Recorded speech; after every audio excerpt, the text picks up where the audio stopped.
Karibu kwenye Approx Podcast. Shukrani, endelea kutufuatilia kwenye mtandao wa YouTube, tunaitwa Approx Pod. Subscribe. Binafsi ninayo furaha kwa sababu ninaye mtu, rafiki yangu, ndugu yangu. Tulishauriane naye sana kupitia kazi hii na kanishauria mambo tofauti tofauti. Furaha yangu kubwa kupitia kazi interview ya kwanza tumepata muda wa kuwa naye leo. Huyo mtu ni nani? Namfahamu kwa majina mengi sana, ila atajitambulisha mwenyewe, pia mtapata kumfahamu. Karibu. Asante. Kwa majina na ni kweli nina majina mengi. Ndio. Kwa majina naitwa Alembe Lutenja Lesemple. Ndo majina yangu ya kuzaliwa. Na kwa mikakati ya vurugu za Kongo, kaingia kambini nikapata jina lingine. Lipi hilo? Munga Diallo. Na kwa mizunguko yangu na akili yangu nikaongeza majina mengine: Afulukai, Sanjuba, Ekelembe, Anungunungu. Yote ni ya kwangu. Na kwa nini uliamua kujiita Afulukai? Ni kulingana na hali ya nchi yetu. Kwa hiyo kila jina ina nafasi yake na inatumika. Mimi naomba tuanzie kwenye ukabila. Okay. Baadhi ya watu kulingana na muonekano wako wanasema kuwa wewe umetokea kwenye kabila la kwanza, yani raia wa kwanza ambao walikuwa wanapatikana katika nchi ya Jamhuri ya Demokrasia ya Kongo. Hao watu kwa Kifaransa wanaitwa Pygme. Iweje ulijipata kwa kuwa Mbembe? Shukrani sana. Mimi sio katika zile kabila za kwanza au ile kabila ya kwanza kupatikana Mkongo. Hapana, mimi ni Mbembe. Ndiyo. Sikupatikana, niliumbwa Mbembe na nilizaliwa Mbembe na niko Mbembe. Wa baba na mama, babu, bibi, wote wa Mbembe. Sijachanganya kabila. Na nyumbani ni wapi? Nyumbani ni Mboko. Vizuri. Okay. Katika baadhi ya video zako, kuna baadhi ya video zako nilizonaga kwenye TikTok, ulikuwa unaongelea masuala ya dini na msimamo wako ulikuwa haukubali dini. Kwa nini hauamini dini? Okay, mimi siamini dini kwa sababu nyingi tu. Nilizaliwa kwenye dini. Ndiyo. Nikakuwa kwenye dini, nikajifunza kuhusu dini. Mwisho wa siku nikakuja kugundua dini haihusiani na kile kenye wanafanya, ila ni biashara, na mimi nikaona nisiingie kwenye biashara ya uongo. Kwa hiyo dini ni biashara? Ndio. Na kipi kinachoonyesha kuwa dini ni biashara? Kinachoonyesha dini ni biashara, huwezi kuendesha dini bila pesa. Na wale wanaoitwa eti ni washiriki wa dini, wale ni wateja wa ile biashara. Umesema umezaliwa kwenye dini, umekuwa na dini na umelelewa kwenye misingi ya dini. Kwa nini kwenye ukuaji wako ulikuwa unaamini kwenye dini, baada ya wewe tuseme kujitambua ndo kaja kupinga dini? Kwenye ukuaji wangu sikuwa naamini kwenye dini. Huwezi kataa kitu na hujakipima. Nilikuwa naingia ili nijue mengi zaidi, lakini sikuwa naamini kenye walikuwa wanasema. Sikuwa naamini. Na ndio maana kila wakati nilikuwa na maswali. Wakiweka tu mafunzo kwenye kanisa, kwenye hizo dini, lazima nitauliza maswali mengi na hatutaelewana na ninayemuuliza. Maana atakuwa anasimama mbele anatufundisha kuhusu Mungu. Ndio. Lakini tukiingia kwa Biblia wanakuambia ya Mungu mwachie Mungu.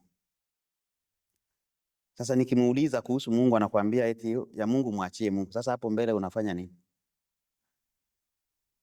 Okay. Turudi nyuma kidogo.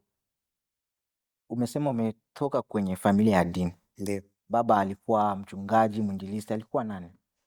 Baba alikuwa ni mwalimu wa Biblia na alikuwa mwinjilisti, mhubiri. Ndio. Yeah. Tu. Kwa kwenye hivyo vyote vipaji viwili vikubwa ulivyotaja hapo vya baba, wewe hujachukua hata kimoja? Mimi mimi najua kuna kimoja nimechukua. Kipi hicho? Mimi nimechukua kufundisha watu. Ndio mwinjilisti ni kama mwalimu. Yeye alikuwa ni mwalimu kwenye masomo.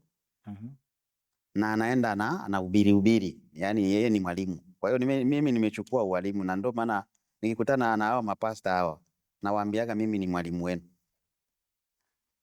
Unaamini Mungu yupo? Naamini Mungu yupo. Okay.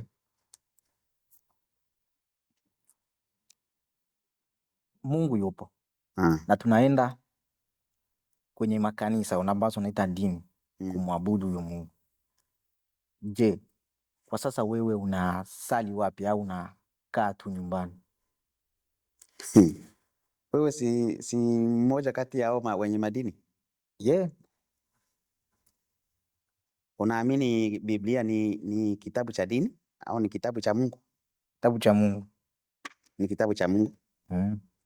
Yeah. Sasa kwa hicho kitabu cha Mungu kuna andiko pale inasema ukitaka kumuomba Mungu wako wa kweli na akusikie, sio uende kwenye ile kutandika. Uingie kwenye chumba chako cha siri na Mungu wa mbinguni atakusikia. Kwa wewe sala zako zote zinapita kwenye mimi ndo namuomba Mungu, sio mpaka niende katikati na watu, hapana. Okay.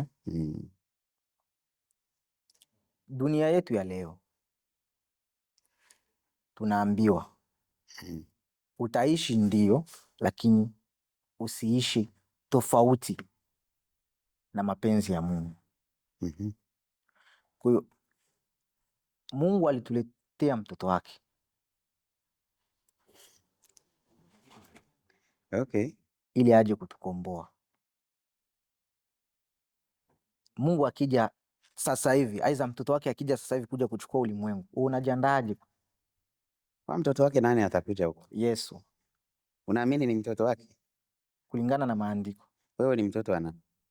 Baba yangu yuko pale, Elias. Kwani wewe sio mtoto?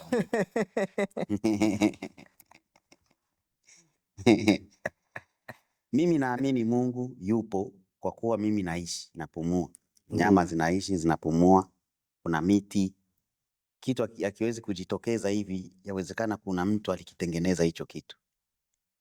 Na ndio maana naamini Mungu yupo. Lakini sio kupitia dini.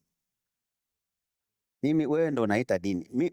Nakwambia nilizaliwa kwenye dini, lakini mwisho wa siku nilikuja kugundua kama ni biashara.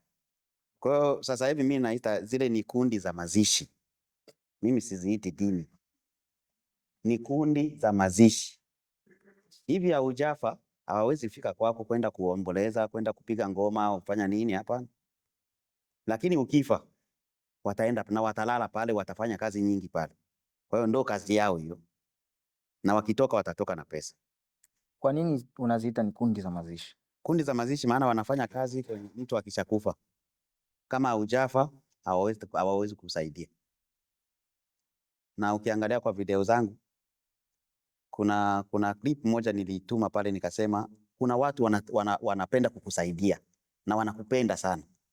Lakini wakati wa kukusaidia hujafika. Wanasubiri ufe ndo wakusaidie. Maana ukishakufa hautajiingiza kwenye kaburi peke yako. Itabidi kuna mtu atapokea ile jeneza kuweka mule. Kuna mtu atachimba ile kaburi.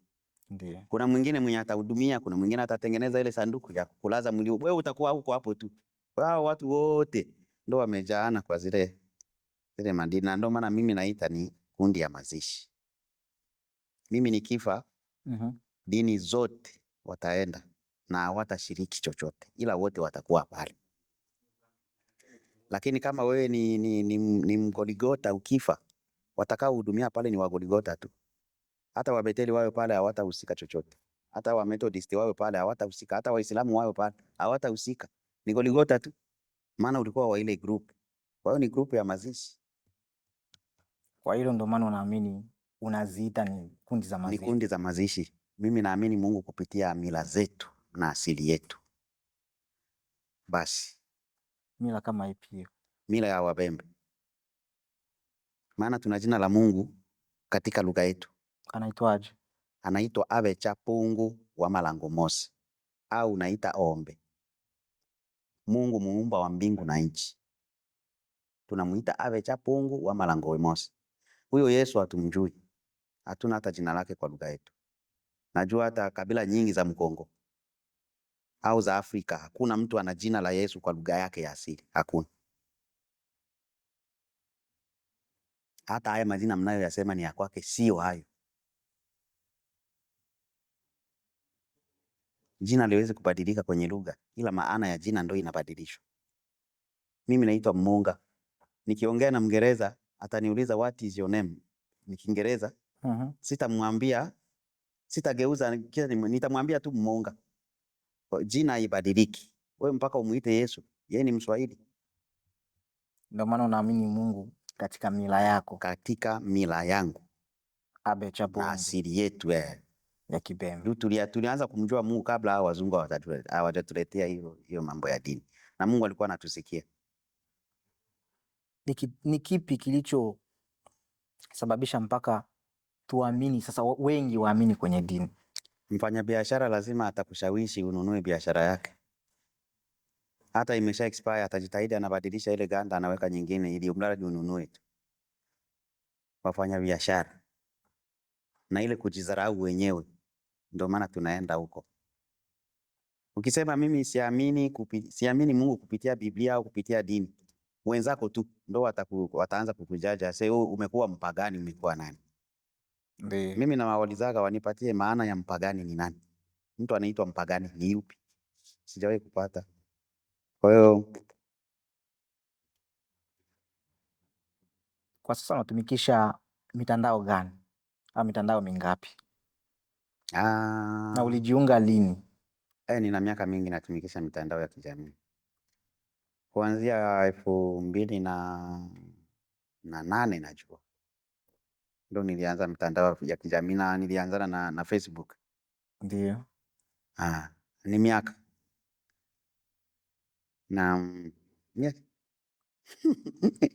Na mtandao gani ambao una focus nao sana kwa sasa?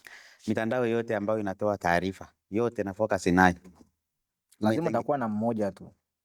Ambao huo uwezi ukakosa kuingia kwa muda. Utaingia kwa mitandao yote lakini ambao utakautumia muda mwingi. Hauwezi kupita kwa siku kuingia.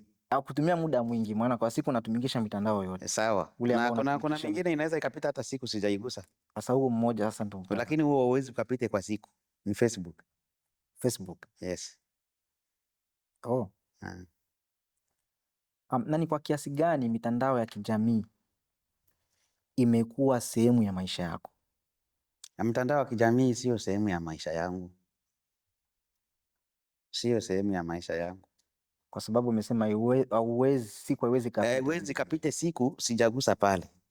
Sasa ndio maana nasema sio sehemu ya maisha yangu, maana nikiamka naanza kwanza kupambana na sehemu ya maisha yangu. Ndiyo. Nikimaliza hizo shughuli zote, yani sina cha kufanya tena, ndio naweza nikaangalie ili nijue taarifa za ulimwengu. Ni nini kinachokuvutia zaidi kutumia muda mwingi kwenye mitandao ya kijamii? Kujua yale ambayo nilikuwa sijui. Hicho tu. Shukrani. Na umeazani mitandao imeathiri vipi mtazamo wako kuhusu maisha ya jamii? Mitandao imeathiri vipi maisha yangu mimi? Kuhusu mtazamo wa jamii? Unadhani mitandao imeathiri vipi mtazamo wako kuhusu maisha yetu haya tunayo ya kijamii? Mitandao haijaathiri maisha yangu. Ila labda mimi ndo naweza athiri mitandao. Kiaje utaathirije? Kuna mtu aliamua nitengeneze Facebook. Alikuwa na lengo yake ya kutengeneza Facebook. Hapa mtu anatakiwa na kila mtandao una sheria zake. Ukienda nje ya hizo sheria, ile video wanafuta au yale maandishi. Kwa hiyo mtu aliamua akatengeneze mtandao wa Facebook. Mimi nikaingia kule kwa akili yangu tofauti na venye alienda. Mimi ndo ninaiathiri ile mtandao. Maana wanachukua muda kwanza kufuta venye niliweka pale tofauti na mawazo yao. Kwa hiyo mimi ndo naweza nikaathiri mtandao. Sio mtandao ni athiri mimi, hapana. Turudi kwenye dini. Umesema kuwa uamini kwenye dini. Ndio. Na kulingana na maandiko umesema mtu anajiombea sala kwenye chumba chake cha siri. Ndio. Vipi kuhusu familia yako? Familia yako nayo haiamini kwenye dini? Familia yangu kila mtu ukienda kwa hicho kitabu chenu cha dini kwenye Biblia wanasema kila mtu atajitetea mwenyewe mbele ya haki. Na siwezi kulazimisha mtoto wangu, maana sijui kwenye niko kama mimi ndo niko sahihi au yeye ndo yuko sahihi. Kwa hiyo mimi kwa familia yangu mimi kila mtu yuko free kama tulivyokuwa kwa mzazi wangu. Kila mtu yuko free. Siamini Mungu kupitia kanisa. Lakini mke wangu ananiambia tupeleke kwa kanisa na wapeleka. Nikiona muda sina cha kufanya kule, naweza msubiria pale ili nisitembeze sana gari. Nirudie naye tena. Kwa nini ukabaki pale hutoshiriki chochote? Nitakuwa niko pale lakini mawazo haitakuwa kubele venye juu siamini kuvinye wanasema. Shukrani. Tuingie kwenye mila. Umesema unaamini Mungu kulingana na mila na desturi za Kibembe. Ndio. Umesema Mungu anaitwaje tena? Abe Chapungu wa Malango Mosi. Abe Chapungu wa Malango Mosi. Amna turukio. Tuzungumzie mila hususan ya sisi vijana wa Kibembe ambapo tuko huku maji, kwa lugha nyingine wanaitwa diaspora. Ni kwa nini vijana wengi wanafika hapa wanaacha mila zao, wanakopi mila ambazo tunazokuta huku? Vijana hawaachi mila, vijana hawakopi. Ila wazazi wao vijana ndo wanakopi. Kwa hiyo watoto wanafuata wazazi wao. Maana mtoto anafuata kenye baba anasema. Au wazazi wetu wafanyeje sasa ili mradi watoto wetu waishi vizuri? Wajijue kama wenyewe ni Wabembe au ni wa Afrika. Kwa sababu kuna baadhi wanajijua wao ni Wabembe na wanajua wao ni wa Afrika. Kwa nini nimekuulizia kwa nini watoto wanakopi? Nchi tuliopo ni nchi huru. Na inaamini mtu kisha eneza miaka 18 tayari umeshajitambua na una maamuzi yako binafsi. Ndio. Kwa nini nimeuliza hilo swali kuhusiana na vijana? Kwa sababu kijana anafanya akieneza miaka 18. Kijana yeyote au wa kiume wa kike, yeye ana maisha yake binafsi. Aidha kuna hali fulani ambayo tumeikuta hapa anaikopi. Hiyo ndo tunaizungumzia. Na hata mzazi alikuwa na mafunzo mema kwake, yeye mwenyewe anajichukulia ndio tabia yake nyingine. Unajua ndo maana mimi nimekwambia vijana hawakopi. Wazazi ndo wanakopi. Juu kijana yeye anaenda anazunguka, maana unajua kuna methali moja inasema asiyefunzwa na wazazi hufunzwa na dunia. Ndiyo. Na kwa upande wangu mimi mtu hupata mafunzo sana kupitia dunia, machache kwa wazazi. Ndiyo. Na kitu kingine ni mtu anazaliwa nacho, hata mzazi afanye nini hawezi kukibadilisha. Ndiyo. Sasa wazazi wanashindwa kuelewa, cha kwanza ni hicho. Mtu anazaliwa na hiyo hali, haiwezi kubadilishwa hata ufanye nini. Hata mfunge mara 100, atakuwa vile vile tu. Haitabadilishwa. Wazazi kwanza hawaelewi hicho. Cha pili, sio kwa kuwa baba yako wewe ni mpole, itabidi mtoto naye awe mpole. Hapana. Mungu anaweka kila mtu wa aina kwenye familia. Maana hiyo aina itasaidia kwa wakati fulani tu. Ndiyo.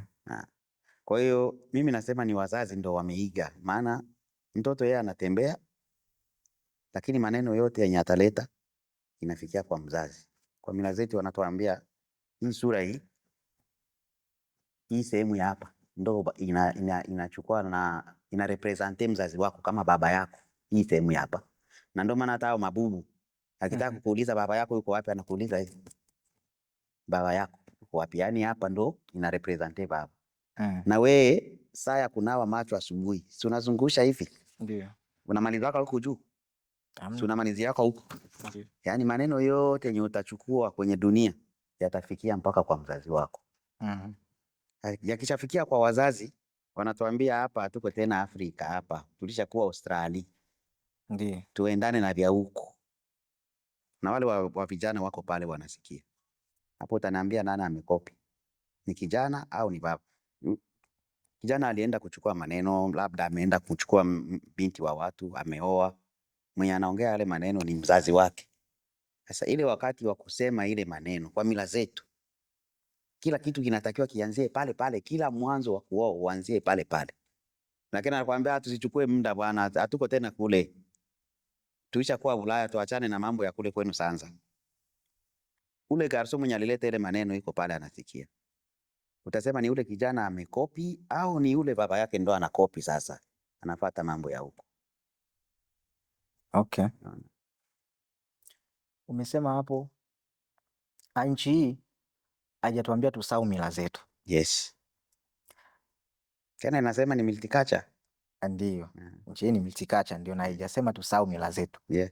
Lakini kwa sasa tuseme kwenye masherehe aidha kwenye hafla hizi za uoaji, tukirudi nyuma zamani, siku ambayo muoaji familia yake inaenda kutoa mahali, muoaji alikuwa aonekane. Lakini huku tuliko, siku ambayo watu wanaenda kutoa posa, muoaji anashuhudia yuko pale, na mke wake anayewekewa posa yuko pale. Ni kwa kiasi gani, ni kwa nini tunataka kusahau mila yetu na wakati nchi hii tuliyoko ni multicultural? Okay. Ndio maana nilikwambia wazazi ndo wanakopi, sio watoto, sio vijana. Wazazi ndo wanakopi. Wenyewe wakati walioa haikutokeaga hivyo. Kama ni mvulana anaenda kuoa, wakati angali anapendana na ule msichana, ndo wakati wake wa kuonekana kule ukweli. Na ndio maana walikuwa wanasema wasikutongoze kwa barabara, mlete hapa nyumbani ili wamuone. Ndiyo. Mkwe. Unaona? Kama ni msichana anatafuta namna mpaka afike kwao na mvulana ili na wazazi nao waone. Tofauti na hapo kuonana tena mpaka siku ya harusi. Lakini wakati wa kuoana haruhusiwi kuwepo pale. Hata baba yako mzazi. Ndiyo. Kama we kijana mvulana ndo unaoa, baba yako mzazi hastahili kuwa pale. Yeye anawekwa kwa chumba huko, lakini atakuwa anasikia wenye wanaongea. Kama baba yako mzazi haruhusiwi, itakuwaje wewe mtoto? Utaenda jibizana na ukweni kwako? Jibu hapana. Na ndio maana nilikuambia utaenda kukuta kweli sio watoto ndo wanaiga, ni wazazi ndo wanaiga. Tena wanaiga vibaya. Mimi nawauliza ni mila gani mnaiga? Ya Wahindi, wa China, wa Aboriginal, wanajua haiendani hata na kabila moja yenye mnafanya. Ndiyo. Kama hawajajielewa. Na hapo naona tatizo ni moja tu. Hiyo ya madini hiyo ndio inavuruga kila kitu. Ndiyo. Tunaomba ushauri, aidha utoe maoni, ili mradi viongozi wetu au viongozi wetu wafanye nini ili mradi mila yetu irudi kama zamani ilivyokuwa. Sasa hivi ni vigumu watu kukusikia. Maana mila iendagi na wakati. Teknolojia ndo inaenda na wakati. Lakini mila iendagi na wakati. Inakuwaga vile vile. Mila ya mwanadamu yeyote kama unakula ni kuchukua chakula, unaweka mdomoni ili utafune ule. Lakini sio kwa kuwa teknolojia imeendelea, tumekuwa siku hizi waanze kuchukua chakula uweke huko nyuma tena kula. Haitatokeaga. Ndio. Wala hauwezi weka kwa sikio. Kuna tundu, lakini hauwezi weka hapo, hakitaenda tumboni. Lazima uweke kinywani. Sasa hao viongozi wetu wanatuambia tunaenda na wakati, sio ile wakati wenu wa zamani. Okay. Lakini ungali unaitwa ile jina ya zamani tu, Mubembe, haijabadilika. Lugha haijabadilika, ni ile ile tu. Ndo hapo sasa tunatusema. Mimi nakuwa na washauri. Ukishajisahau, unasaulisha kila kitu, wewe mwenyewe unajidharau. Hata Mungu mwenyewe hawezi kukuheshimia. Hata umuombe Mungu hawezi kukusikia. Ndio. Maana umejisahau wewe peke. Umedharau kwanza mila yako, na Mungu mwenyewe ni mila. Huwezi mpenda Mungu na unachukia, unakataa mila za Mungu, hauwezi.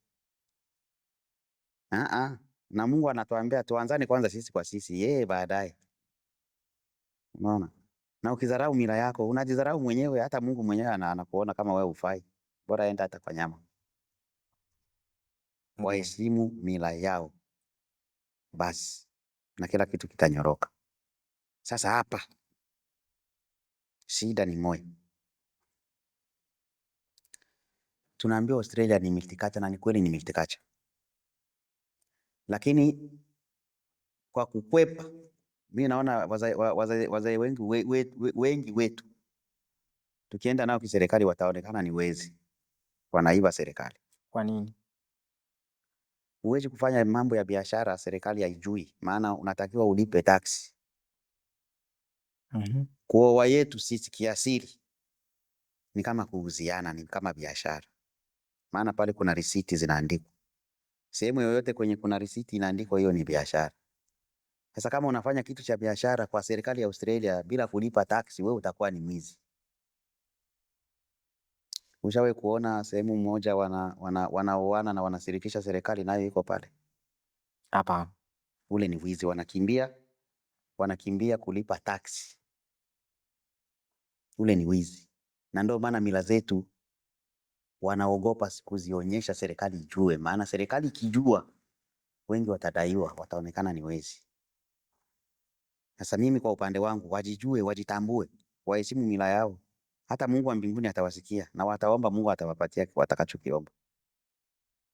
Kwa nini iwe kwa kabila yetu tu ndio ende tuombe tukose kupewa, na kabila zingine zikiomba zinapewa? Kwa nini? ndio wazee tunao, Ndio. hata kutulipo wazee tunao na wanafahamu mila zetu. Kwa nini wazee wasiite viongozi wawaonyeshe kuhusiana na mila zetu?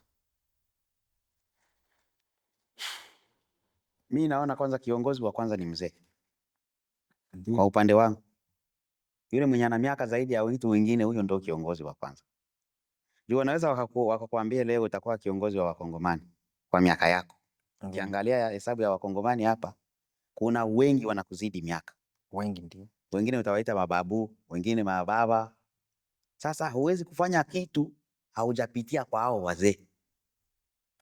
Nimefikiria hiki, bora niombe ushauri kwanza kwa huyu mzee. Au utaenda kwa mtoto zaidi yako, utaenda kwa mzee. Kwa hiyo yule mzee ndio kiongozi wa kwanza. Kwa hiyo wale wazee ndio waweke viongozi chini. Sio wawashaurie, wawakaripie, wawakokote masikio. Mila zetu kwa nini wanazitupa? Wawarudishe kwenye mstari. Wale wazee wawakokote viongozi wetu masikio, wajue mila zetu ni zipi. Itakuwa sawa. Na ni kitu gani nyumbani kwako watoto wako wote wanazungumza Kibembe? Nyumbani kwangu swali nzuri sana. Ndio. Watoto wangu wote hawazungumzi Kibembe. Kuna baadhi wanazungumza Kibembe, ila wote na mwenye amezaliwa hapa anasikia Kibembe. Lakini kuzungumza inakuwa shida. Maana mimi nilianzia hivyo kuanzia nyumbani. Nilianza kuwafundisha Kiswahili. Kwa nini niliwafundisha Kiswahili? Wakati nilikuwa nasoma, nilikuwa niko darasa la 5 la sekondari. Juu nilisomea walimu. Tukapelekwa kwenda kufanya majaribio kwa primary school, uende kufundisha. Juu unasomea walimu unatakiwa ujaribu kufundisha. Sasa kuna darasa nilienda kuingia, nikamwambia sema a, na yeye akaniambia sema a. 1 kuongeza 1 ni ngapi? Na yeye akarudilia 1 kuongeza 1 ni ngapi? Nikamwambia Mr. Oven, akasema yangi. Nikasema huyu kwanza, huyu kumbe ni Kibembe tu ndio kipo kichwani. Unaona? Sasa nikaona huyu, kwa hiyo anasoma vitu viwili akiwa darasani.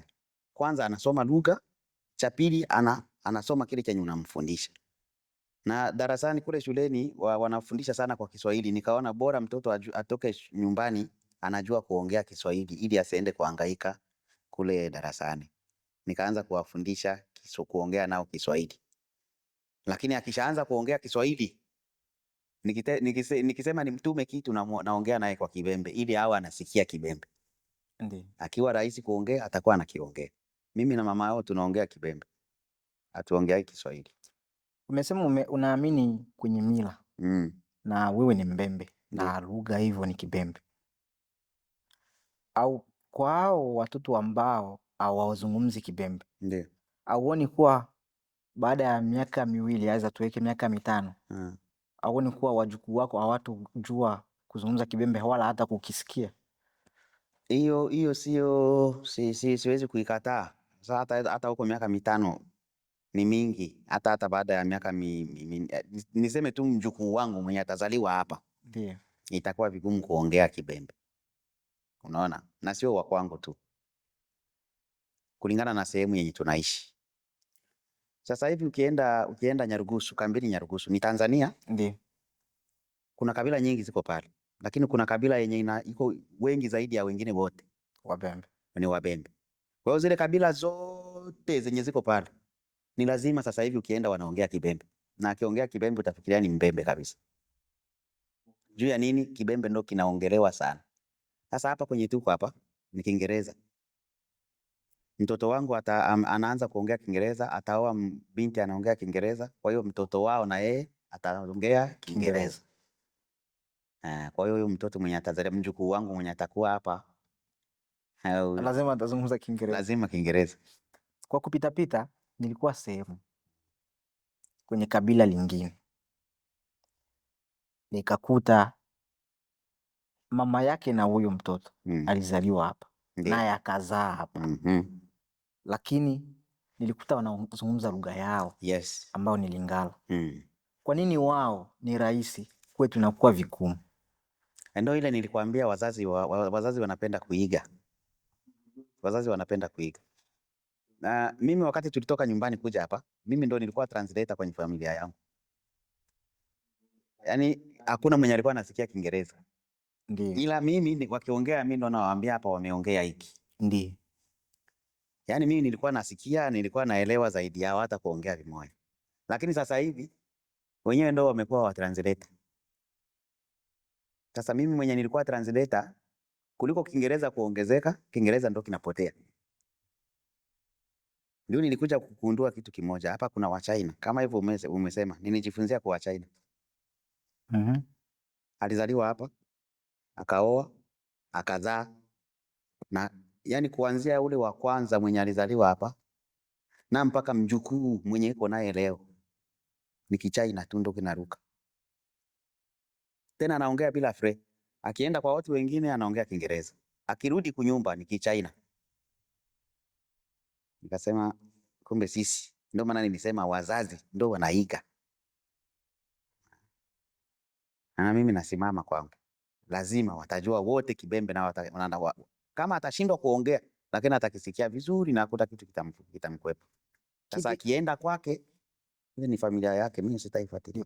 Kipi kifanyike sasa imradi vijana wetu aidha watoto wetu wao wanazungumza lugha zetu za asili ndani mwetu? Ndio tunaishi kwenye nchi ya Kiingereza, lakini wao wanazungumza lugha yetu ndani mwetu. Wakienda nje wanaweza kaongea na rafiki yake yeyote lugha ambayo watakayoipenda, lakini mwanzo ndani mwetu afahamu lugha yetu. Nini kifanyike? Wazazi wajitambue kama wenyewe ni Wabembe na wapende lugha yao zaidi ya lugha zingine zote duniani tu. Kwanza mimi nakuja kushangaa huko Australia, watu wa kwanza kupenda kuongea lugha yao, ukitafuta hata Mkongo, tunakuwa kabila hizi. Ndiyo. Yaani hata tuwe wapi, tukikutana tu wa hiyo lugha lazima tuongee lugha yetu. Ni Mubembe na Mngala, hao watu hao hawajifichaki. Lakini kufika huku, mama we, sisi ndo wa kwanza tena kusahau lugha yetu. Utakuta baba anaongea na mtoto wake Kiingereza. Ndio maana nasema wazazi wajitambue kama wenyewe ni Wabembe na wapende lugha yao zaidi ya lugha zingine. Shukrani. Tugusie uongozi kidogo. Wiki 2-3 zilizopita hapa kulikuwa na uchaguzi wa kutafuta kiongozi wa jamii la Wabembe wa Embu ndo Australia nzima. na wewe ulikuwepo kwa watu ambao walikuwa wanawania. Ndio. Unawezaje kuelezea kidogo kuhusu nafasi yako ya uongozi ambayo ulitarajia kuipata, lakini baada ya matangazo tu wakatangaza, baada wao kutangaza kasikia jina lako alijatajwa kuwa wewe ni mshindi? Okay, unauliza swali nzuri na najua wengi wataisikia hii na nipate hii nafasi kuambia watu sababu yangu. Ndiyo. Mimi ni Mbembe, baba, mama, babu, bibi, na mnajua kabila langu jinsi lilivyo. Ndiyo. Nimeishi hapa Australia hivi inakaribia miaka 6, ikifika mwezi wa 11 itakuwa miaka 6. Nimejifunza sana jinsi Wabembe wanavyoishi hapa. Nimeangalia kabila zingine ambao ni wachache zaidi ya Wabembe. Hizo kabila wachache hizo zimeendelea sana zaidi ya Wabembe. Sana. Tembea kwa hizi duka zote hautakuta duka ya Mbembe. Haipo. Hakuna. Kwa nini? Na tuko wengi tunakosa hata duka. Angalia tu ile community tu, hizi ma community zetu tuko nazo. Community ndogo ina sehemu yao, ina ofisi yao kwenye wanakutanaga kila siku. Lakini sisi Wabembe tuko wengi tunakosa hata sehemu ya kukutania. Unaona? Kwa hiyo nikajifunza hiyo yote, nikaona na mimi ni Mbembe. Kwa akili yenyewe niko nafikiria kulingana na kabila langu lazima nitafute ile sehemu. Na ndio maana niligombea. Matokeo yaliyotokea nilianza kula, na ndio maana nasema wazazi wajitambue kama wenyewe ni Wabembe. Ndiyo. Mambo ya mila huwezi kuingiza kwenye kanisa. No. Kabila letu halihusiani na makanisa. Hapana, ila kuna watu wanashiriki makanisa sawa, wakatazwe. Lakini kwenye mila usiingize mambo ya makanisa. Wakati ndo tunatafuta kiongozi wa kuongoza Wabembe wote Australia, huwezi weka makanisa ndo yasimamie huo uchaguzi. No. Uongozi ulikuwa unasimamiwa na wachungaji. Ulikuwa unasimamiwa na hao wachungaji wa makanisa. Unaamini kwa sababu uchaguzi ulikuwa unasimamiwa na wachungaji ndio chanzo cha wewe kufeli? Ndio cha kwanza. Kwanza walianza kuharibu mila yetu. Ndio cha kwanza. Unaona? Cha pili, nilifeli kulingana na watu hawajitambui tena kuwa wenyewe ni Wabembe. Mila za Kibembe kabisa, mwanamke hawezi kuongoza mwanaume. Haiwezekani. Haiwezekani hata kidogo.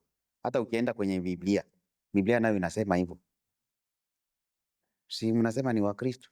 Biblia inasema Mungu tena inasema Mungu akasema mwanamke utakuwa chini ya uongozi wa mwanaume kila siku. Mila zetu ni hivyo hivyo. Waislamu wenyewe wakakata hata kukata, wanawake huko, wanaume huko. Katoliki ndio ilikuwa dini ya kwanza. Hautawahi kumuona mwanamke anasimama pale kuhutubu. Au hautawahi kusikia padri mwanamke hata siku moja. Mila zetu ndio hivyo hivyo. Tulikuwa na sehemu walikuwa wanaita Lubunga. Ndiyo. Pale walikuwa ni wanaume, mwanamke ataingia pale anaitwa. Ndio ataingia pale. Kwa hiyo viongozi wote hautawahi kusikia mwami mwanamke, hautawahi kusikia hata kitu kimoja. Lakini kwa kuvamia kwa kwenda mnaika, kiongozi wenu mnaanza muita president. Wabembe president Mkibembe maana yake nini? Hautaikuta Mkibembe. Haipo. Kiongozi wa Mbembe anaweza aitwa president. Anaitwaje sasa kwa Kibembe? Mwami. Mwami. Asi tunasikia kwa mfano uga kuna mwami wa Babongwe. Yes. Mwami wa Bashiminja wote ni Wabembe. Sasa yule kiongozi ni wa Wabembe wote. Yes. Naye anaitwa jina hilo hilo. Huyu ataitwa mwami. So, hata zamani ilikuwa hivyo. Tunaona kwenye ile Lubunga ilikuwa na milango 2. Moja inaangalia kwenye jua inaenda na nyingine inaangalia kwenye jua linatoka. Sasa pale kwa milango pale palikuwa panaikaa watu 4. Hii mlango iko na 2, ile nayo iko na 2. Unaona? Na wale wote 4 ndio walikuwa wanaitwa maeku wa Kibembe. Walikuwa na mmoja na wasimamia wote. Kwa hiyo hata hapa pawe mwami wa Bashimuma, mwami wa Babongwe, mwami wa Bashinyaka, mwami wa Banani, wote watakuwa na mmoja tu mwenye atawasimamia wote. Unaona? Sasa huyo atakuwa ni mwami tu. Unaona? Ndio. Na hapa tuna nyumba za nyumba zetu katika kabila letu la Wabembe. Hawa Wabungwe wana kiongozi wao, Washimuma wana kiongozi wao, Washiminji wako na kiongozi wao. Wanani? Wale ndio wangesimamia uchaguzi, sio makanisa. Kwa hiyo walikosea sana kuweka wachungaji kusimamia uchaguzi. Ile ilikuwa kosa ya kwanza. Lakini mchungaji naye ni Mbembe. Ni Mbembe. Ndio. Na anachungwa na yule kiongozi. Mie ni Mshimuma. Ndio. Kiongozi wangu wa katika kabila katika ukoo wetu ni Pastor Deni. Ni kiongozi wa kanisa na ni kiongozi kwa mila yetu. Ndio. Wangesema Washimuma, yeye anasimamia Australia yote mzima, sio Adelaide tu, Australia yote mzima. Kwa hiyo wangesema tunatafuta kiongozi wa Washimuma Australia mzima, akuya Deni ndo angeenda. Wangesema watafute wa Washinyaka, yule wa Washinyaka ndo angeenda. Wa Washiminji ndo angeenda. Kwa hiyo wote wangekutana ni watu wa ile jamii moja ya Wabembe. Kwa kuwa wanajua mila zetu, kwa kuchagua kiongozi tunatakiwa twende hivi. Haiendagi na uchaguzi. Ile ni mambo ya kuiga. Sasa mnaanza kuiga, mnaanza kuwa kama watu wa serikali, na sio serikali. Kwa Kibembe hakunaga uchaguzi. Ulivyoona wagombea ulikuwa wewe na mwanamke. Kabla ya matokeo, aidha kabla ya kutangaza mshindi, ulijiona wewe tayari ni mshindi? Mimi baada ya kuona mimi tuko wawili tu wagombea Australia mzima. Ndio. Na nikawa mimi mwanaume yeye mwanamke. Nilikuwa najua mimi nimepita zamani. Juu najua ni Wabembe ndo wanaenda kuchagua. Japo imewekwa kwa kuchagua na ni Wabembe ndo wanaenda kuchagua. Hapo lazima nitapita. Juu mwanamke hawezi kuongoza wanaume kwa Wabembe, hapana. Tukienda kiofisi ana haki ya kufanya kazi zozote zile za kiofisi. Lakini kwa uongozi wa mila huko haruhusiwi. Nikaona hapa tayari nimepita. Lakini baada ya matokeo kwanza nilicheka kama vile mtu anashangaa. Nikaona ni kawaida. Ndio. Kile kenye wanasema au hatuko tena Mboko huku, hatuko tena Sanza huku, hatuko Kavumbe huku. Tulishakuwa Australia. Ndio hiki kenye nikaona. Nikasema haya, twende na hiyo. Lakini kama serikali ya Australia inaheshimu mila, watawauliza kama mila zenu zinaruhusu mwanamke kuwaongoza. Wapakistani wako hapa. Jaribu kuambia mwanamke aongoze Wapakistani. Kwa hiyo ndio hivyo. Matokeo tu nilicheka, nikaona ni hivyo. Unajiona kutumia tena nafasi yako ya kugombea kwenye uchaguzi ujao? Mimi kugombea labda nihakikishe viongozi wote wamejitambua kama wenyewe ni Wabembe. Wasipojitambua siwezi. Maana kwa hii hali yenye tunaenda itakuwa vigumu kabila letu kuendelea. Itakuwa vigumu maana tunajidharau kwanza sisi wenyewe. Tunadharau mila yetu. Na hatuwezi endelea chochote, hata Mungu hawezi tusikia, hata tufanye nini. Tutadharaulika mwisho baada ya kujidharau wenyewe.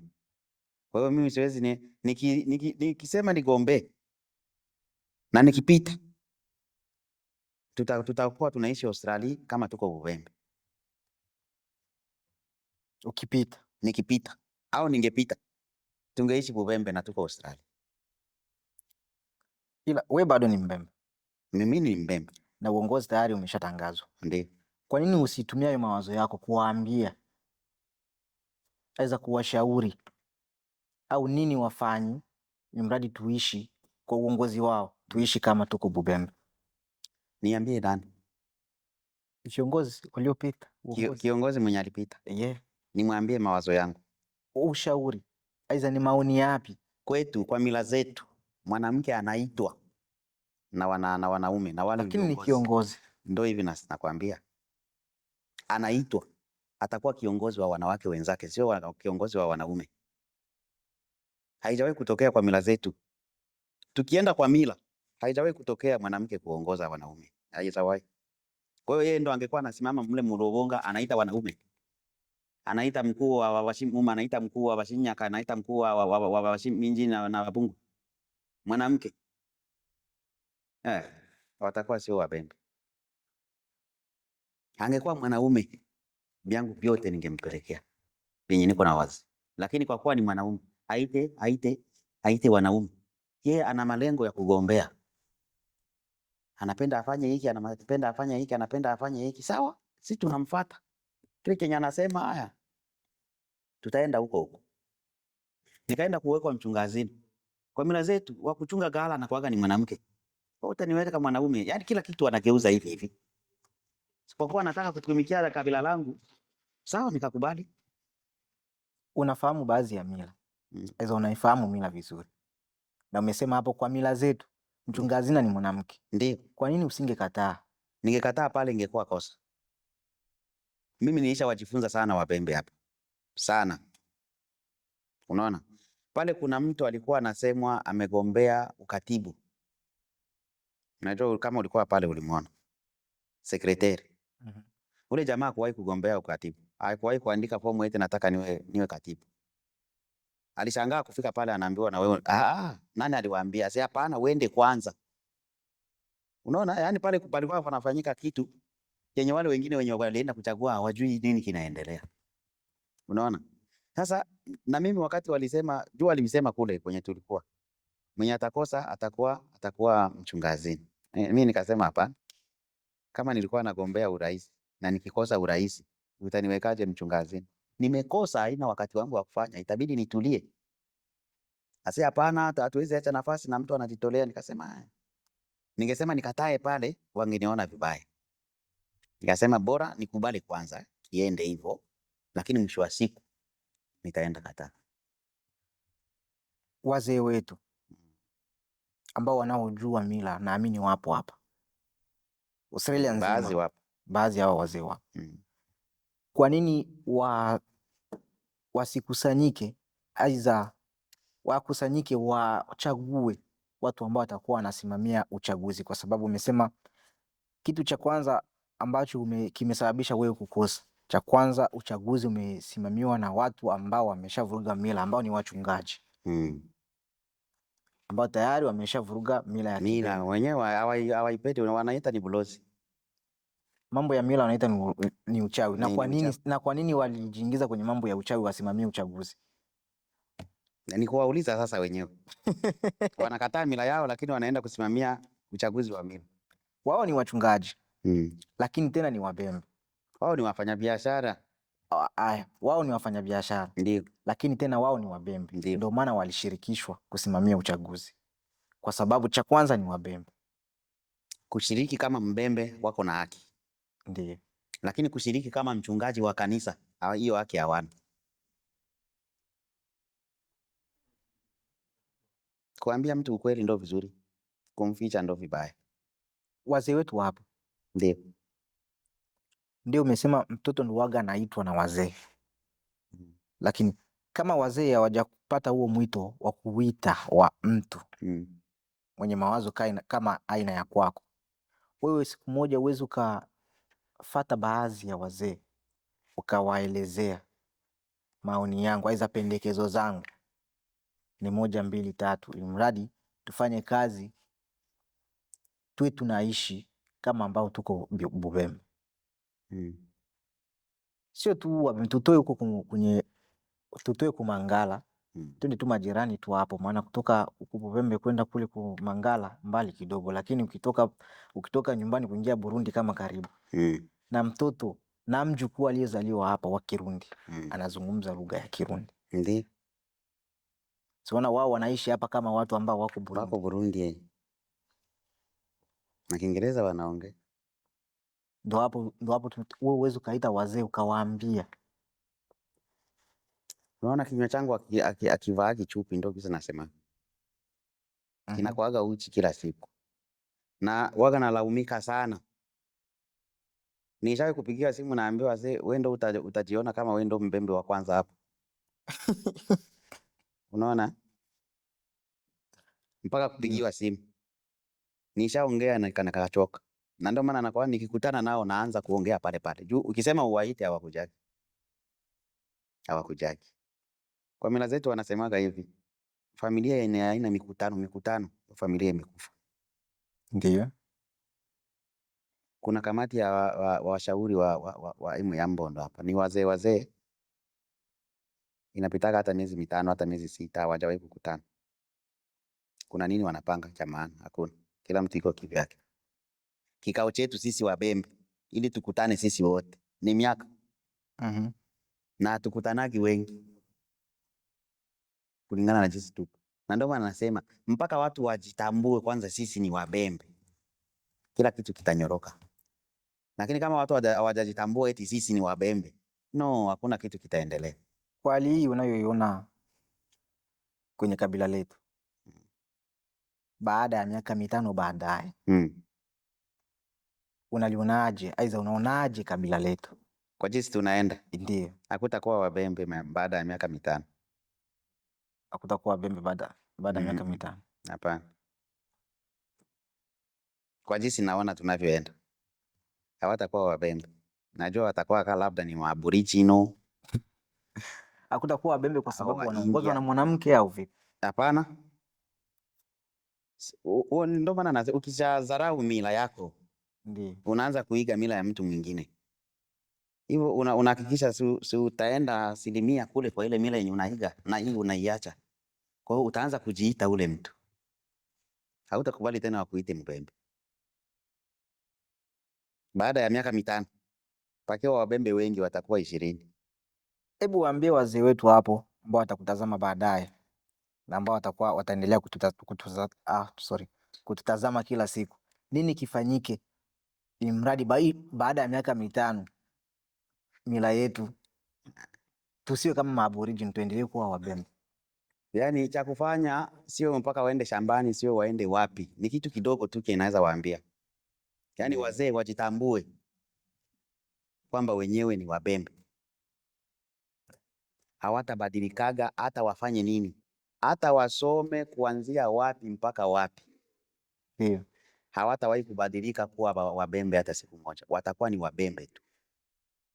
Na mila za Kibembe hazitabadilikaga. Mila ziendelezake. Sio kama teknolojia. Hapana. Mila inabakia pale pale kwenye ilikuwa tu. Ingekuwa mila inakuwa inaendelea, hata zile amri 10 zingekuwa zimeshaendelea, zile za Mungu zingekuwa zimeshaendelea.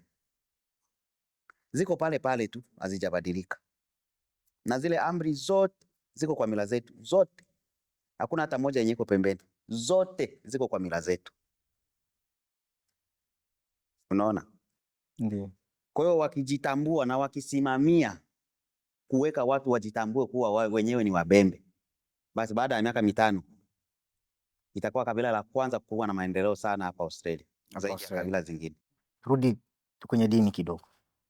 Okay. Nyumbani unaomba? Kuomba nini? Kuomba tu. Kabla ya kula unaomba? Nikikosa pesa nikikutana na wewe na kuomba nipe pesa. Aso kuomba, kumomba Mungu. Kumomba Mungu? Yeah. Nyumbani nafanya kazi, siombi Mungu. Nitamuomba nini? Mwanzoni umesema unasali kwenye chumba chako cha siri. Unasali? Naabudu. Unaabudu kwenye chumba chako cha siri? Ndio. Kwenye chumba cha siri ndo kwenye naabudu, na ndo maana ndo huko ndo kunatokea na watoto. Unaona? Huko kwenye chumba cha siri ndo kunatokea na hesabu, kesho nitaenda sehemu fulani, kwenye chumba cha siri huko. Kwa hiyo nikiwa naabudu kuna mawazo yanakuja pale pale. Kwa hiyo kesho yake naenda hivyo na hivyo. Naomba kile kenye mimi nakosa. Nikiwa sina pesa, naomba pesa kwa mtu mwenye au nafanya kazi, na ndio maana nakwambia mimi siombi ila nafanya kazi. Na unaonaje maendeleo ya jamii ya Wabembe waliopo hapa Australia? Wanajivuruga na makanisa.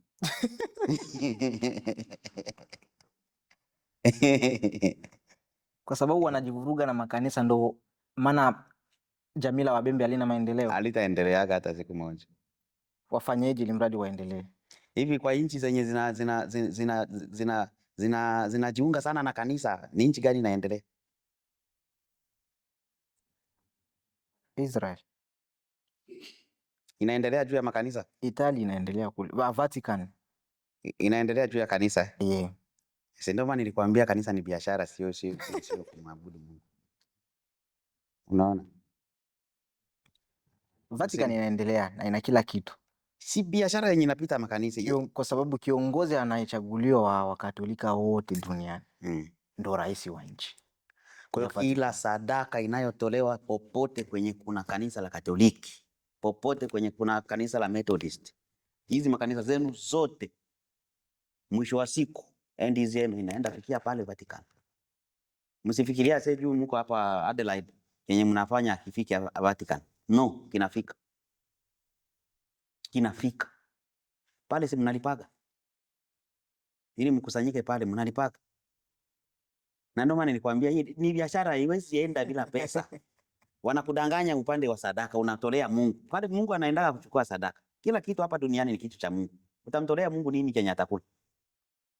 Mungu hana njaa. Wewe una njaa, una shida, unaenda kumuomba Mungu akusaidie. Tena uchukue pesa umsaidie Mungu. Tena kuna uongo ambao unapita, tena uongo wa kupitiliza. Na inaandikwa pale. Watu wangu wamepotea kwa kukosa maarifa. Ndio wale. Oh. China ni nchi ya Kikristo au ya Kiislamu? Sijui. Cha kwanza wana Mungu wao binafsi. Hakuna Ukristo, hakuna Uislamu China. Kwa hiyo sasa kwa nini wanafanya mambo ya ajabu? Wabembe wakitaka kuendelea, sikatazi mtu kumfuata Mungu. Sikatazi mtu kuwa kwenye magroup, lakini angalia hili group linanisaidia nini? Ndiyo. Usiwe wewe wa kusaidia group nayo ikusaidie. Okay. Kuna utofauti gani kati ya maisha ya Wabembe waliopo kwetu na Wabembe waliopo huku ughaibuni? Utofauti kati ya Wabembe wenye wako kwetu kule Bubembe ndio na wenye wako huku kwa Wazungu. Yeah. Tofauti ni mkubwa sana. Tusiweke maendeleo kimila. Sio kimila. Ndiyo. Wale wanaheshimu mila sana. Wanaheshimu mila sana, hawaigi. Kuna kabila zingine zinawaiga wenyewe kwa mila zao. Lakini huku sisi tunaiga. Sisi hatuheshimu mila zetu, wale wenzetu wanaheshimu mila. Mpaka kuna kabila zingine zinaanza kuiga mila za Wabembe. Ndiyo. Wale wako vizuri. Tunasema dunia ya sasa ni kijiji. Nyumbani bado mila iko vizuri sana. Na wakubwa bado wapo kule ambao tunawaita hapa viongozi. Wao ulisema wanaitwa wamwami. Wapo sana kule. Kwa nini tusiombe ushauri kupitia wao? Umeshapanda juu, ule mwami kule anakupigia simu, baba nakufa na njaa. Atasema kitu cha kukushauri na utasikia. Kwanza kuna saa anakupigia simu, huyu wa kuomba pesa huyu. Kila Mbembe mwenye yuko kwa nchi ya Ulaya, yaani hata aliacha mzazi kule Afrika, mzazi wake yuko chini, yeye yuko juu. Hata ni mtoto anajiona yuko juu, yeye ndo anasaidia kule. Hapa hakuna kiongozi yeyote mwenye anaweza kuomba ushauri kwa wale wenye wako kule, hakuna. Ukimwambia kulingana na mila zetu hapa inatakiwa tufanye, anakuambia hatuko tena Bubembe hapa. Kwa hiyo huyo kuna siku atapigia mtu mwenye yuko Bubembe amshaurie. Anakataa hapa tu. Atapiga simu kule. Ni vigumu. Hakuna mtu mwenye anaweza omba ushauri kule. Na wale wasijisumbue kuwapatia ushauri hao. Watakuwa sana wenye wanamwagia mai kwa mgongo wa bata. Shukran. Umesema hapa kiongozi wenu wa Washimuma hapa Australia. Si yupo hapa? Yuko hapa. Kwa nini hiyo ni familia? Kwa nini msikusanyike? Aiza kipindi mnapokusanyika kwenye vikao vyenu vya familia. Uwaga wapi picha ya mila na desturi ya Wabembe inavyosema? Nasemaga kila siku. Kila siku. Nakwambia kinywa changu akivaa kichupi. Nasemaga na siku yake na fre. Nikishaona unaenda tofauti, hata huko baba yangu nitakwambia tu. Ukwazike usikwazike, lakini lazima nikwambie. Nasemaga kila siku. Na ndio maana nilikwambia hapa. Mimi silaumu vijana. wazazi ndo na walaumu wazazi tu. Ukimwambia kijana aseme mila zetu zinasema hivi, anakuambia nilikuwa sijui. Unajua sisi tulikomalia huko hatujui vya hivyo. Lakini ukienda kwa mzee anakuambia achana na vya hivyo bwana, tuko tena kule Uwembe. Utasema nani hapo? Wenda ulaumu kijana mwenye ajui. Ule mzee. Okay. Nasemaga sana na huyo sisi Washimuma tuna bahati mbaya. Ndio mwenye anasimamia ukoo wetu ni kiongozi wa kanisa. Na makanisa na asili ni shortcuts. Hawaendani. Kwetu wanaita uchawi.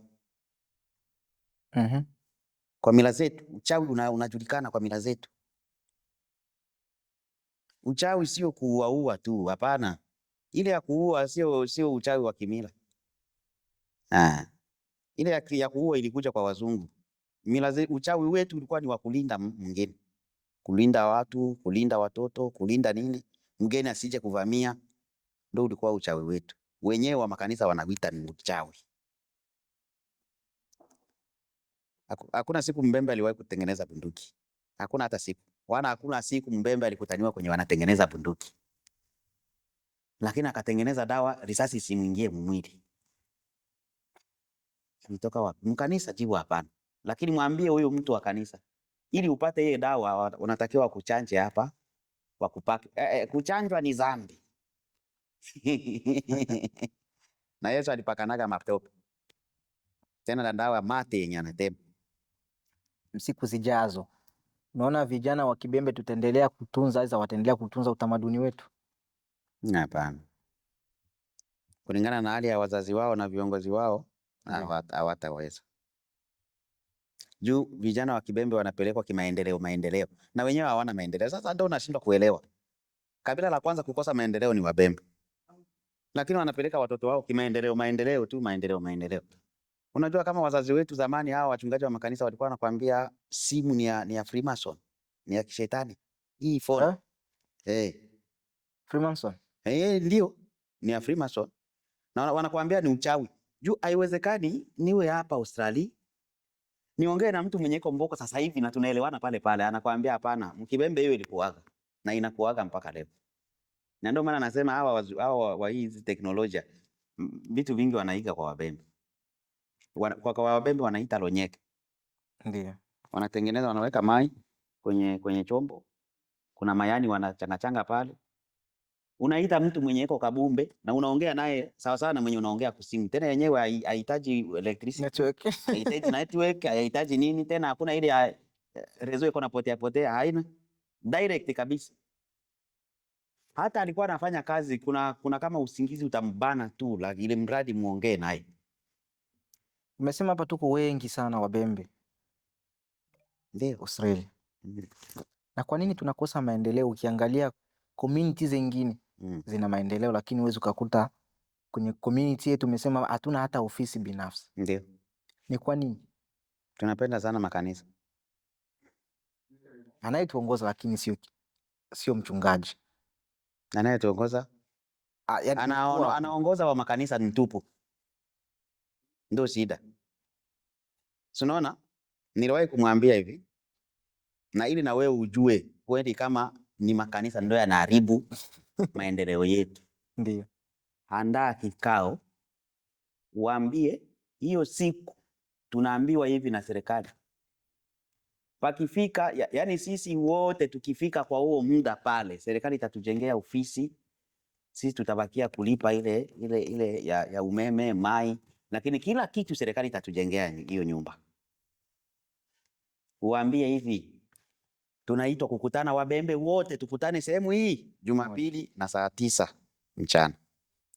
Nini kifanyike basi? Nini kifanyike? Hawawezi fika, atakwambia hizo ni saa za kanisa, tutaenda kukanisa.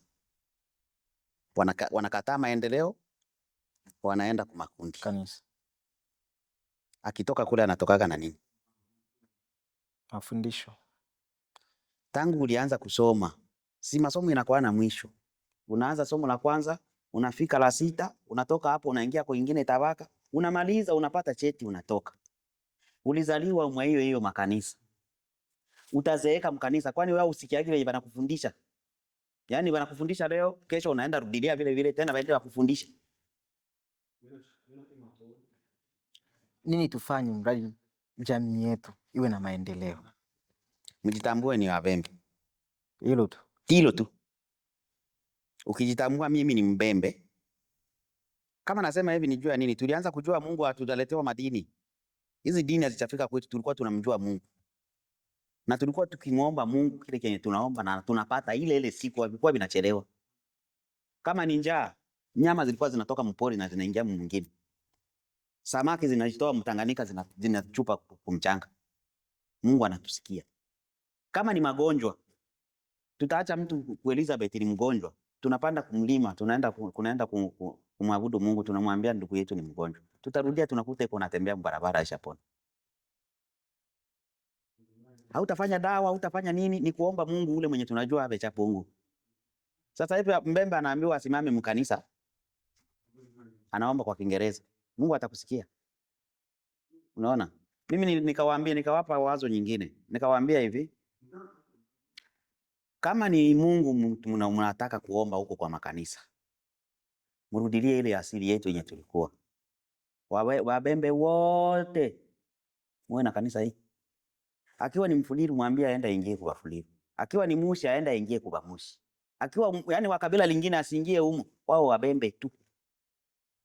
Juu tutakuwa tunaomba Mungu kwa mila zetu. Mule ni Kibembe ndo kitakuwa kinapita tu. Hata mtoto akitoka nyumbani akisema hivi naenda kule Kulubunga. Hey, pale ni Kibembe hapa. Hakuna kitu kingine kitapita. Tutakuwa sawa. Kwa kumalizia, ni maoni yapi aidha ni ujumbe gani ambao unaweza kuwaambia viongozi wetu hapa? Kuanzia kiongozi anayesimamia jamii la Wabembe Australia, kiongozi anayesimamia jamii la Wabembe hapa kwetu South Australia, na wengine wote wanaosimamia jamii za Wabembe state zingine na nchi zingine. Wabembe wanaosimamia, viongozi wanaosimamia Wabembe Australia, awe kwa state awe wapi, na wengine kwenye nchi zingine, yeyote tu walio nje ya kwetu. Ndio. Yaani kitu ni kimoja kile watafanya. Kitu ni kimoja. Kuheshimu mila yake. Kwanza ajitambue mimi ni Mbembe, sitabadilika hata nichukue uraia wa hii nchi. Ndiyo. Nitakuwa tu niko Mbembe. Ndio ile ni makaratasi tu unapewa. Utakuwa tu uko Mbembe. Kwa hiyo ukiheshimu sana mila yako, ukijitambua mimi ni Mbembe. Mbembe anakuwa anaishi hivi. Mbembe anakuwa anaishi hivi. Na tutaendelea. Na kingine, wakati tunafanya kitu kulingana na mila yetu tuwe tunashirikisha serikali. Na hicho ndo nitawaomba kingine. Wasikose kuwa wanashirikisha serikali ya huku kwenye mila zetu ili wajue mila zetu ziko namna gani. Juu mila zetu sisi ni vigumu mwanamke kumfukuza mwanaume. Ni vigumu, haijawahi kutokea. Lakini kulingana na sheria ya serikali huku na serikali ya huko haijui mila zetu, mwanaume anafukuzwa na mke nyumba. Mwanaume wa Kibembe anafukuzwa na mwanamke na anatoka anaenda. Shida ni nini? Serikali haijui mila zetu. Lakini serikali ingejua mila zetu, hakuna mwanamke wa Kibembe angefukuza mwanaume mnyumba. Akiona vinashindikana, yeye anatoka. Sio mwanaume anatoka hapa. Juu hauwezi nifukuza na niko na receipt ya kuishi na wewe. Nimetoa pesa kwenu, nikaandikiwa receipt, sina deni. Nikishanunua suruali msoko, napewa na receipt. Yule mwenye ile suruali inaweza kuniendesha namna ya kuivala. Asi sitaki univale leo. Hapana. Kwa hiyo serikali ingejua namna sisi tunakuwa tunapitisha mila zetu kwa kuoana, haingetokea siku mwanamke anafukuza mwanaume mnyumba. Kutokushirikisha serikali ijue mila zetu, hiyo inasababisha. Uangalie sana, utakuta ni sisi Wabembe ndio tunafukuzwa kwenye manyumba na wanawake. Wengi Wabembe. Ndiyo. Angalia wenye Australia, wazungu, ushaona wangapi wanafukuzwa na wanawake zao. Pana, shukrani sana. Kwa hiyo shukrani, tulikuwa na Afulukai, hilo ndio jina ambalo nimependa kwa majina yake yote ambayo amejitambulisha. Tumekuwa na Afulukai. Endelea kufuatilia YouTube yetu inaitwa Aproxpod, subscribe, utakuwa unapata stori zetu za kila siku. Asante sana kwa muda wako. Haya, nashukuru pia. Naamini tukipata muda mwingine tutawaleteeni kwake. Inshallah. Amen. Shukran. Haya.